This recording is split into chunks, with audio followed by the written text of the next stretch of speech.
నాకు తెలుసు అందరు ఇదే మిస్టేక్ చేస్తారు.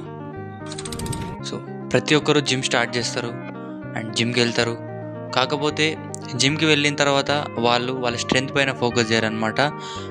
మొత్తం మిషన్స్ అండ్ ఇప్పుడు కొత్త వచ్చిన మిషన్స్ పైన అందరు ఫోకస్ చేస్తారు. So old school versus new school gym ఎలా ఉండేదంటే, ఓల్డ్ స్కూల్ జిమ్కి వెళ్ళంగానే minimum 100 push-ups, 100 bar dips and squats, ఇవి రానంత వరకు ఎలాంటి మిషన్లు ముట్టనిచ్చేవాళ్ళు కాదు. సో ఇప్పుడు అందరు వెళ్ళి డైరెక్ట్ మిషన్ చేయడం వల్ల పుషప్స్, పుల్అప్స్ అసలు వస్తలేవు. సో కాబట్టి ఎవ్రీవన్ జిమ్కి వెళ్ళాలి స్టార్ట్ చేద్దాం అనుకునే ముందు ఒక 1 month 2 months ఇంట్లోనే పుషప్స్, పుల్అప్స్ అండ్ స్క్వాట్స్, ఈ 3 మేజర్గా మంచి ఒక 15 అన్న ఈచ్ సెట్లో వచ్చేటట్టు ట్రైన్ చేసి జిమ్కి వెళ్తే ఖచ్చితంగా స్ట్రెంగ్త్ అనేది పెరుగుతుంది. So hope you guys all don't do these mistakes and